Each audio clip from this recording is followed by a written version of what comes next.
ओम शांति। 27 मार्च 2022 बाबा के अव्यक्त महावाक्य हैं। रिवाइज मुरली है 7 मार्च 1990 की। मुरली का सार है रूलिंग तथा कंट्रोलिंग पावर से स्वराज्य की प्राप्ति।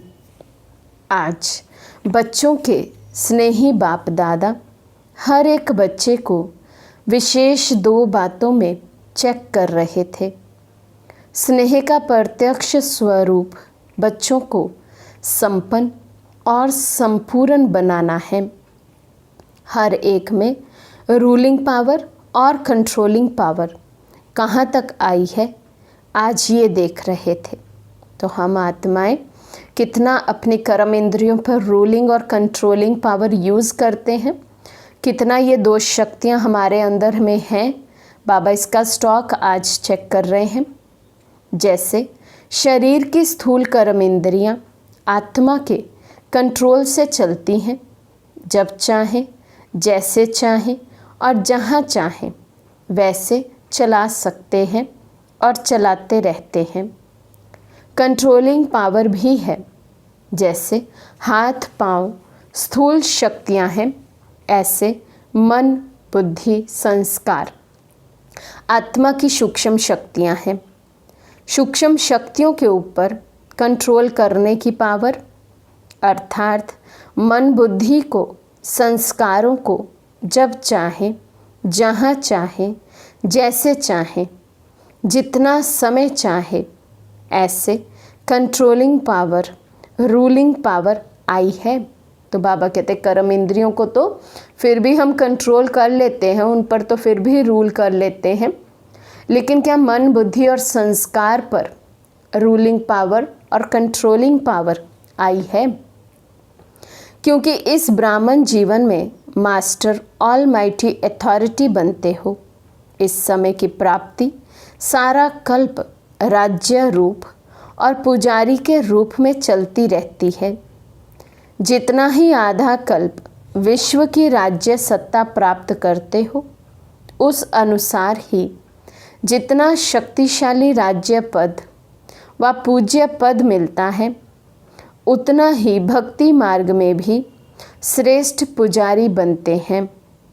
भक्ति में भी श्रेष्ठ आत्मा की मन बुद्धि संस्कारों के ऊपर कंट्रोलिंग पावर रहती है। भक्तों में भी नंबरवार शक्तिशाली भगत बनते हैं, अर्थात जिस इष्ट की भक्ति करने चाहें, जितना समय चाहे, जिस विधि से करने चाहें, ऐसी भक्ति का फल, भक्ति की विधि प्रमाण, संतुष्टता, एकाग्रता, शक्ति और खुशी को प्राप्त करते हैं। लेकिन राज्य पद और भक्ति के शक्ति की प्राप्ति का आधार ये ब्राह्मण जन्म है। तो इस संगम युग का छोटा सा एक जन्म सारे कल्प के सर्व जन्मों का आधार है। जैसे राज्य करने में विशेष बनते हो, वैसे ही भगत भी विशेष बनते हो, साधारण नहीं। भगत माला वाले भगत अलग है, लेकिन आप आपे ही पूज्य, आपे ही पुजारी आत्माओं की भक्ति भी विशेष है। तो बाबा कहते जितना यहाँ रूलिंग और कंट्रोलिंग पावर है, उसी आधार से सत्युग त्रेता में राज्य पद की प्राप्ति होती है और उसी आधार से भक्ति भी हम करते हैं। जैसी चाहें, जिस विधि से चाहें, जितना समय तक चाहें, उतनी दृढ़ता से हम भक्ति भी करते। तो बाबा कहते इसलिए राज्य तो विशेष मिलता ही है, लेकिन भगत भी हम आत्माएं विशेष होती हैं। तो आज बाप दादा बच्चों के इस मूल आधार जन्म को देख रहे हैं। तो मूल आधार पूरे कल्प के जन्मों का मूल आधार जन्म कौन सा है? ये संगम युग का जन्म। जैसा कर्म हम यहाँ करते हैं, जितनी दृढ़ता से, जितनी एकाग्रता से, जितनी रूलिंग और कंट्रोलिंग पावर को यहाँ यूज़ करते हैं, उसी आधार से हमारा पूरे कल्प में हर एक जन्म चलता है। तो बाबा कहते, आदि से अब तक ब्राह्मण जीवन में रूलिंग पावर, कंट्रोलिंग पावर सदा और कितनी परसेंटेज में रही है, इसमें भी पहले अपने ही सूक्ष्म शक्तियों की रिजल्ट को चेक करो। रिजल्ट में क्या दिखाई देता है? इन विशेष 3 शक्तियों मन, बुद्धि, संस्कार पर कंट्रोल हो तो इसको ही स्वराज्य अधिकारी कहा जाता है। तो बाबा कहते पहले अपने आप को चेक करो, मेरा अपने मन, बुद्धि, संस्कार पर कितनी कंट्रोलिंग पावर है, रूलिंग पावर है। तो ये सूक्ष्म शक्तियाँ ही स्थूल कर्म इंद्रियों को संयम और नियम में चला सकती हैं। रिजल्ट क्या देखी? बाबा पूछ रहे हैं, जब, जहाँ और जैसे, इन तीनों बातों में अभी यथाशक्ति है। सर्वशक्ति नहीं है, लेकिन यथाशक्ति, जिसको डबल विदेशी अपनी भाषा में समथिंग अक्षर यूज़ करते हैं, तो इसको ऑलमाइटी अथॉरिटी कहेंगे। माइटी तो है लेकिन ऑल है। वास्तव में इसको ही ब्राह्मण जीवन का फाउंडेशन कहा जाता है। तो ब्राह्मण जीवन का फाउंडेशन क्या है?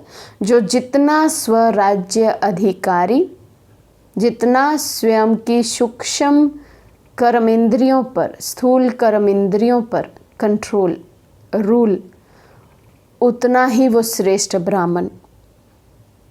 बाबा कहते, जिसका जितना स्व पर राज्य है, अर्थात स्व को चलने और सर्व को चलाने की विधि आती है, वही नंबर आगे लेता है। इस फाउंडेशन में अगर यथाशक्ति है तो ऑटोमेटिकली नंबर पीछे हो जाता है। जिसको स्वयं को चलाने और चलने आता है, वे दूसरों को भी सहज चला सकता है, अर्थात हैंडलिंग पावर आ जाती है। सिर्फ दूसरे को हैंडल करने के लिए हैंडलिंग पावर नहीं चाहिए। जो अपनी सूक्ष्म शक्तियों को हैंडल कर सकता है, वे दूसरों को भी हैंडल कर सकता है। तो स्व के ऊपर कंट्रोलिंग पावर, रूलिंग पावर सर्व के लिए यथार्थ हैंडलिंग पावर बन जाती है। जितना मैं स्वराज्य अधिकारी, उतना दूसरों को हैंडल करना, दूसरों को ईश्वरीय कार्य में लगाना, ईश्वरीय सेवा में लगाना, साथी सहयोगी बनाना, बाबा कहते वो भी आ जाता है, वो भी सहज हो जाता है। चाहे अज्ञानी आत्माओं को सेवा द्वारा हैंडल करो, चाहे ब्राह्मण परिवार में स्नेह संपन्न, संतुष्टता संपन्न व्यवहार करो, दोनों में सफल हो जाएंगे। क्योंकि कई बच्चे ऐसे हैं जो बाप को जानना, बाप का बनना और बाप से प्रीत की रीति निभाना, ये बहुत सहज अनुभव करते हैं। लेकिन सभी ब्राह्मण आत्माओं से चलना, इसमें समथिंग कहते हैं। इसका कारण क्या? बाप से निभाना सहज क्यों लगता है? क्योंकि दिल का प्यार अटूट है। प्यार में निभाना सहज होता है। जिससे प्यार होता है, उसका कुछ शिक्षा का इशारा मिलना भी प्यारा लगता है। और सदैव दिल में अनुभव होता है कि जो कुछ कहा मेरे कल्याण के लिए कहा, क्योंकि उसके प्रति दिल की श्रेष्ठ भावना होती है। तो जैसे आपके दिल में उनके प्रति श्रेष्ठ भावना है, वैसे ही आपकी शुभ भावना का रिटर्न दूसरे द्वारा भी प्राप्त होता है। जैसे गुंबज में आवाज़ करते हो तो वही आवाज़ लौटकर आपके पास आती है। तो जैसे बाप के प्रति अटूट, अखंड, अटल प्यार है, श्रेष्ठ भावना है, निश्चय है। ऐसे ब्राह्मण आत्माएं नंबरवार होते हुए भी आत्मिक प्यार अटूट अखंड है। बाबा पूछ रहे हैं, शिव बाबा से तो अटूट और अखंड प्यार है, लेकिन क्या ब्राह्मण परिवार में भी हर एक ब्राह्मण आत्मा से भी मेरा अटूट और अखंड प्यार है? ऐसी श्रेष्ठ भावना है। वैरायटी चलन, वैरायटी संस्कार देखकर प्यार करते हैं तो वे अटूट और अखंड नहीं होता है। जिसके स्वभाव संस्कार मेरे से मैच करे उसके साथ तो मुझे प्यार है, उसके साथ मुझे चलने में, सेवा करने में कोई प्रॉब्लम नहीं है, दिक्कत नहीं है, परेशानी नहीं है। लेकिन जिसके साथ संस्कार स्वभाव मैच नहीं करता उसके साथ दिक्कत आना, बाबा कहते इसको भी तो अटूट और अखंड नहीं कहेंगे। हर आत्मा के प्रति शुभ भावना तो नहीं कहेंगे।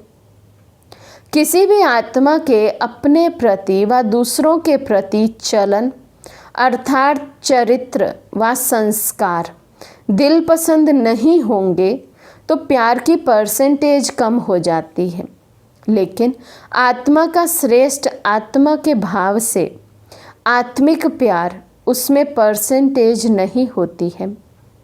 कैसे भी संस्कार हो, चलन हो, लेकिन ब्राह्मण आत्माओं का सारे कल्प में अटूट संबंध है, ईश्वरीय परिवार है। बाप ने हर आत्मा को विशेष चुनकर ईश्वरीय परिवार में लाया है। अपने आप नहीं आए हैं, बाप ने लाया है। तो बाप को सामने रखने से हर आत्मा से भी आत्मिक अटूट प्यार हो जाता है। किसी भी आत्मा की कोई बात आपको पसंद नहीं आती, तभी प्यार में अंतर आता है। उस समय बुद्धि में यही रखो कि इस आत्मा को बाप ने पसंद किया है। अवश्य कोई विशेषता है तब बाप ने पसंद किया है। शुरू से बाप दादा बच्चों को ये सुनाते रहते हैं कि मानो 36 गुणों में किसी में 35 गुण नहीं है, लेकिन एक गुण भी विशेष है, तब बाप ने उसको पसंद किया है। बाप ने उनके 35 अवगुण देखे व एक ही गुण देखा। क्या देखा? सबसे बड़े ते बड़ा गुण व विशेषता बाप को पहचानने की बुद्धि, बाप के बनने की हिम्मत, बाप से प्यार करने की विधि है, जो सारे कल्प में धर्म पिताओं में भी नहीं थी, राज्य नेताओं में भी नहीं, धनवानों में भी नहीं, लेकिन उस आत्मा में है। बाप आप सबसे पूछते हैं कि आप जब बाप के पास आए तो क्या गुण संपन्न होकर आए थे? बाबा कहते अपने को चेक करो। हमेशा दूसरी आत्माओं को चेक करते, इसको ऐसा नहीं कहना चाहिए, इसको ऐसा नहीं करना चाहिए। है तो बाप की पसंद, है तो भगवान की पसंद। तो भगवान पूछ रहे हैं, बाबा पूछ रहे हैं, क्या मेरे से अक्लमंद आप बच्चे हैं? मेरी जो पसंद है, मैंने जो गुण उस आत्मा में देखा, मैंने जो विशेषता उस आत्मा में देखी, आपको वो नज़र नहीं आ रही, वो बात अलग है। उसकी वजह से ये तो नहीं हो सकता कि भगवान की चॉइस ही गलत हो गई। बाबा कहते अपने को चेक करो। जब बाबा के बने, क्या सर्व गुण संपन्न बनकर आए थे, या अब बाबा मुझ में गुण भर रहे हैं? अब मेरा परिवर्तन हो रहा है। तो हर आत्मा उस परिवर्तन के रास्ते पर चल रही है, लेकिन किसी की स्पीड तेज है, किसी की स्पीड कम है। तो कम स्पीड वाले से हम नफरत तो नहीं कर सकते हैं, उस पर तो और ही रहम आना चाहिए, तरस आना चाहिए। तो बाबा पूछते हैं, बाप ने आपकी कमज़ोरियों को देखा क्या? हिम्मत बढ़ाई ना कि आप ही मेरे थे, है और सदा बनेंगे। तो फॉलो फादर करो ना। जब विशेष आत्मा समझ किसी को भी देखेंगे, संबंध संपर्क में आएंगे, तो बाप को सामने रखने से आत्मा में स्वतः ही आत्मिक प्यार इमर्ज हो जाता है। आपके स्नेह से सर्व के स्नेही बन जाएंगे। और आत्मिक स्नेह से सदा सभी द्वारा सद्भावना, सहयोग की भावना स्वतः ही आपके प्रति दुआओं के रूप में प्राप्त होंगी। इसको कहते हैं रूहानी यथार्थ श्रेष्ठ हैंडलिंग। बाप दादा आज मुस्कुरा रहे थे। बच्चों में 3 शब्दों के कारण कंट्रोलिंग पावर, रूलिंग पावर कम हो जाती है। वे 3 शब्द हैं वाई माना क्यों, व्हाट माना क्या, वांट माना चाहिए। क्यों, क्या और चाहिए, ये 3 शब्द हैं बाबा कहते हैं जिसके कारण ही बच्चों की रूलिंग पावर और कंट्रोलिंग पावर में कमी आती है। ये 3 शब्द खत्म कर एक शब्द बोलो। वाई आए तो भी एक शब्द बोलो वह। वट शब्द आए तो भी बोलो वह। वह शब्द तो बोलना आता है ना। बाबा कहते क्या आए मन में, क्यों आए मन में, क्या और क्यों में जब उलझने लगो तो वह के गीत गाओ। वह शब्द याद करो। वह बाबा, वह मैं और वह ड्रामा। सिर्फ वह बोलने तो ये 3 शब्द खत्म हो जाएंगे। उस दिन भी सुनाया ना कि बाप दादा ने कौन सा खेल देखा। आप लोगों का एक चित्र पहले का बनाया हुआ है जिसमें दिखाया है योगी योग लगा रहा है, बुद्धि को एकाग्रचित कर रहा है, बैलेंस रख रहा है। बैलेंस की तराजू दिखाई है। जितना बुद्धि का बैलेंस करता उतना कोई बंदर आकर बैठ जाता। इन तीनों बातों के बंदर आ जाते हैं तो बैलेंस क्या होगा? हलचल हो जाएगी, बैलेंस नहीं रहेगा। क्या, क्यों और चाहिए। बाबा कहते हैं ये 3 शब्द जब जीवन में आ जाते हैं तो बैलेंस खत्म हो जाता है, खराब हो जाता है। तो ये 3 शब्द बैलेंस को समाप्त कर देते हैं, बुद्धि को नचाने लगते हैं। बंदर आराम से बैठ सकता है क्या? नहीं। बंदर का संस्कार ही क्या होता है? उछल कूद मचाना। वो टिक कर बैठता नहीं है, हलचल में रहता है सदा। तो बाबा कहते हैं ये 3 शब्द भी जैसे बंदर है, हलचल में रहेंगे सदा। तो जिसके अंदर ये 3 शब्द चल रहे हैं वो भी हलचल में ही होगा। तो बाबा कहते तो ये 3 शब्द बैलेंस को समाप्त कर देते हैं, बुद्धि को नचाने लगते हैं। बंदर आराम से बैठ सकता है क्या? और कुछ नहीं तो पूंछ को ही हिलाता रहेगा। तो इसमें भी बैलेंस ना होने के कारण बाप द्वारा हर कदम में जो दुआएं मिलती हैं वह आत्मिक स्नेह कारण परिवार द्वारा जो दुआएं मिलती हैं उससे वंचित हो जाते हैं। जैसे बाप से संबंध रखना आवश्यक है, ऐसे ईश्वरीय परिवार से संबंध रखना भी अति आवश्यक है। सारे कल्प में नंबर 1 आत्मा ब्रह्मा बाप और ईश्वरीय परिवार के संबंध संपर्क में आना है। ऐसे नहीं समझना अच्छा बाप तो हमारा है, हम बाप के हैं। ये भी 5वें डॉनर की निशानी नहीं है, क्योंकि आप सन्यासी आत्माएं नहीं हो, ऋषि मुनि की आत्माएं नहीं हो, विश्व से किनारा करने वाले नहीं हो, लेकिन विश्व का सहारा बनने वाली आत्माएं हो। विश्व किनारा नहीं, विश्व कल्याणकारी हो। ब्राह्मण आत्माओं की तो बात छोड़ो, लेकिन प्रकृति को भी परिवर्तन करने के सहारे आप हो। परिवार के अविनाशी प्यार के धागे के बीच से निकल नहीं सकते हो।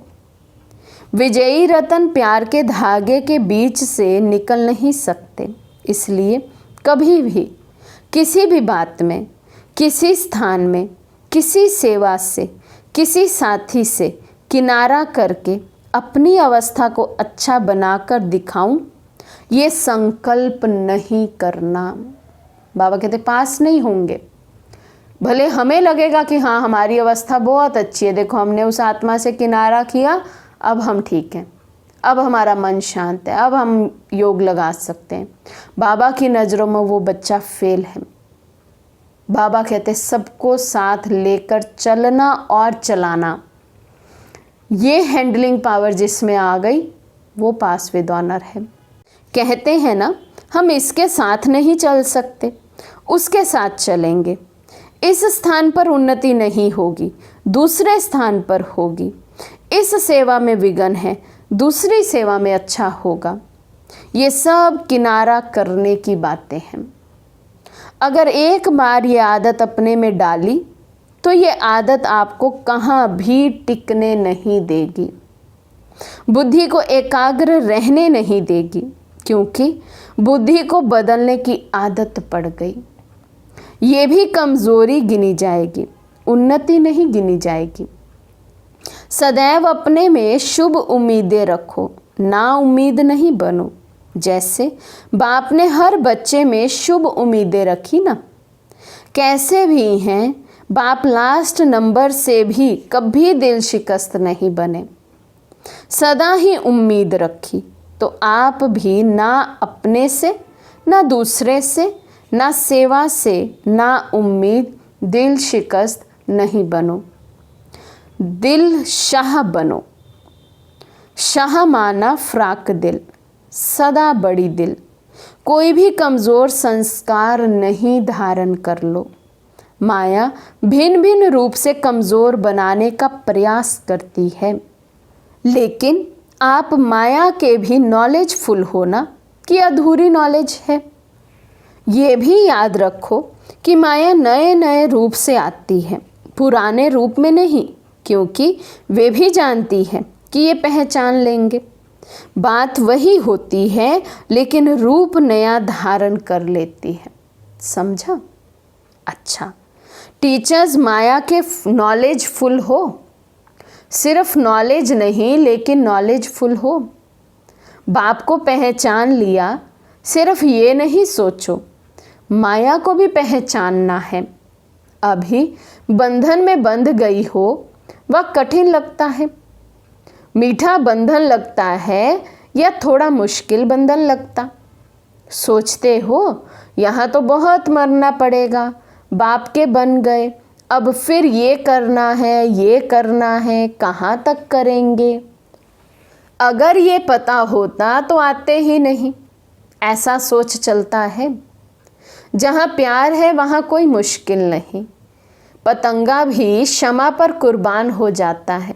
तो आप श्रेष्ठ आत्माएं परमात्म प्यार के पीछे मुश्किल अनुभव कर सकती हो क्या? जब परवाना कुर्बान हो सकता है तो आप क्या नहीं कर सकती? जिस घड़ी मुश्किल अनुभव होता है तो ज़रूर प्यार की परसेंटेज में अंतर आ जाता है, इसलिए कुछ समय मुश्किल लगता है। अगर होवे ही मुश्किल तो सदा मुश्किल लगना चाहिए, कभी कभी क्यों मुश्किल लगता है? परमात्मा और आपके बीच में कोई बात आ जाती है, इसलिए मुश्किल हो जाता है और परसेंटेज में फ़र्क पड़ जाता है। वे बीच से निकाल दो तो फिर सहज हो जाए। बाप दादा सदा कहते हैं, टीचर्स अर्थात सदा स्वयं हिम्मत में रहने वाली और दूसरों को हिम्मत देने के निमित्त बनने वाली, नहीं तो टीचर बनी क्यों? टीचर माना ही स्टूडेंट के निमित्त, कमज़ोर को हिम्मत दे आगे बढ़ाने की सेवा के निमित्त हो। सफल टीचर की पहली निशानी ये होगी, वे कभी हिम्मतहीन नहीं बनेगी। जो खुद हिम्मत में रहता है वे दूसरे को भी हिम्मत ज़रूर देता है। खुद में ही हिम्मत कम होगी तो दूसरे को भी नहीं दे सकेंगे। अच्छा, चारों ओर के हिम्मते बच्चे मदते बाप के अधिकार को अनुभव करने वाले, सदा स्वराज्य की शक्तियों को हर समय प्रमाण प्रयोग में लाने वाले, सदा बाप और सर्व आत्माओं के अटूट स्नेही, सदा हर कार्य में संबंध संपर्क में वाह वाह के गीत गाने वाले ऐसे ऑलमाइटी अथॉरिटी बच्चों को बाप दादा का याद प्यार और नमस्ते। हम रूहानी बच्चों की रूहानी बाप दादा को दिल व जान सिक व प्रेम से नमस्ते नमस्ते नमस्ते जी। वरदान है, प्लेन बुद्धि बन, सेवा के प्लान बनाने वाले यथार्थ सेवाधारी भव।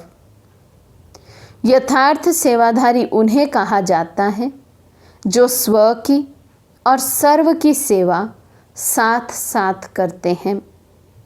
स्व की सेवा में सर्व की सेवा समाई हुई हो, ऐसे नहीं दूसरों की सेवा करो और अपनी सेवा में अलबेले हो जाओ। सेवा में सेवा और योग दोनों ही साथ साथ हो।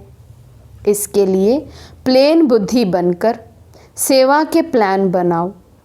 प्लेन बुद्धि अर्थात कोई भी बात बुद्धि को टच नहीं करे, सिवाय निमित्त और निर्माण भाव के। हद का नाम हद का मान नहीं, लेकिन निर्माण। यही शुभ भावना और शुभ कामना का बीज है। स्लोगन है, ज्ञान दान के साथ साथ गुण दान करो तो सफलता मिलती रहेगी। ज्ञान दान के साथ साथ गुण दान करो तो सफलता मिलती रहेगी। अच्छा, ओम शांति।